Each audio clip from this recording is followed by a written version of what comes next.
एक बार एक कथा हो रही थी। कथा के पश्चात आरती होती है। आरती जब पूरी हो जाती उसके बाद एक युवक था, उस आरती को लेकर जितने भी लोग बैठते थे वहां जाता, लोग आरती लेते और अपनी श्रद्धा अनुसार कोई 1 रुपया, कोई 5 रुपया, कोई 10 रुपये, कोई ज्यादा दिलदार हो तो 100 रुपये, 500 रुपये डाल देते थे।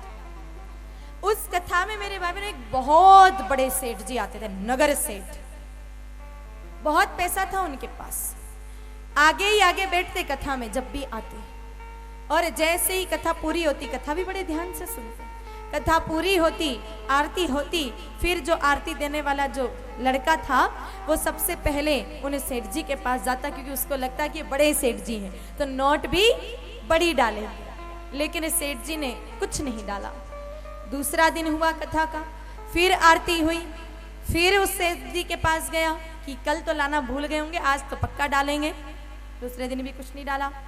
तीसरा दिन हुआ, कथा पूरी हुई, वापस मेरे भाई बहनों वो लड़का गया, सेठ जी ने तीसरे दिन भी कुछ नहीं डाला।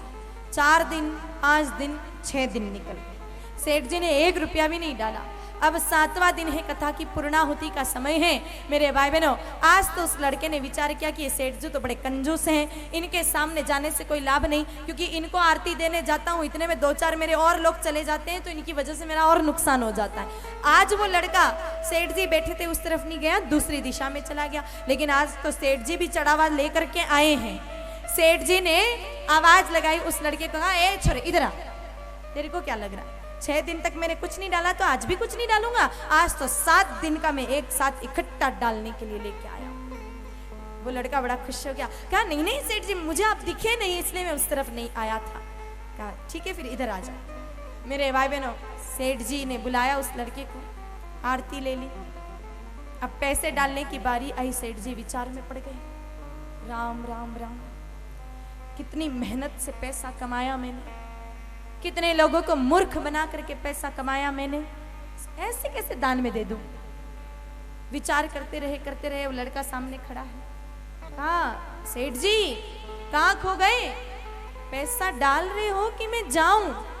कहा नहीं नहीं नहीं बेटा रुक, जेब में से निकाला पैसे, मुट्ठी में पैसे है मेरे भाई बहनों। डालने के लिए हाथ जैसे ही आगे बढ़ाए, वापस खींच लिया। राम, कैसे डालूं पैसे, इतनी मेहनत की कमाई है, ऐसे कैसे फोकट में दान दे दूं किसी को।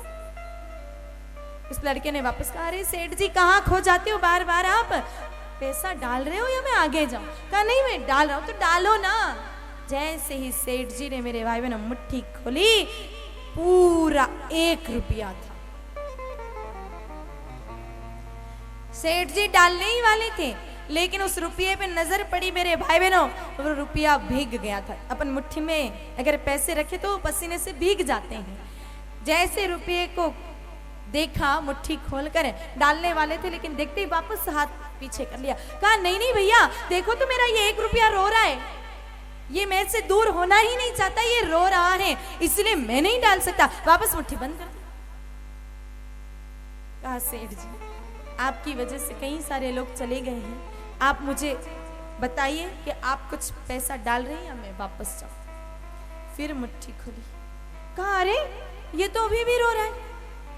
वो 1 रुपये से बात करते हुए सेठ जी कहते हैं, अरे बेटा क्यों रो रहा है तू, तुझे अकेले नहीं रहना, मुझे पता है। तो तिजोरी में अन्य अपने दोस्तों के साथ, मित्रों के साथ रहता था, तेरे मित्र छूट गए तो अकेला पड़ गया, इसलिए रो रहा है। अब मैं तुझे भेज नहीं रहा हूं फिर भी रो रहा है अकेलेपन के कारण। बेटा चिंता ना कर, मैं तुझे अकेला बिल्कुल नहीं रहने दूंगा। मेरे भाई बहनों, सेठ जी ने 1 रुपया आरती से निकाल लिया और अपनी हथेली पे रख दिया। कल अब तेरा ये एक और मित्र आ गया और दोनों रुपए वापस अपने जेब में डाल। चढ़ाया कुछ नहीं, उल्टा आरती में से भी 1 ले लिया। वो सेठ जी कोई और नहीं है, हम में से ही है, वो अपन ही है उस सेठ जी की भूमिका में, जिन्होंने आज तक गाय माता से दूध लिया, आज तक गाय माता से अमृत समान मेरे भाई बहनों छाछ अथवा दही खाया, गाय माता से आशीर्वाद लिया, गाय माता से पवित्र गोमूत्र जिसमें गंगा माता जी का नित्य निवास है वो प्राप्त किया, गाय माता से लक्ष्मी माता युक्त गोबर प्राप्त किया।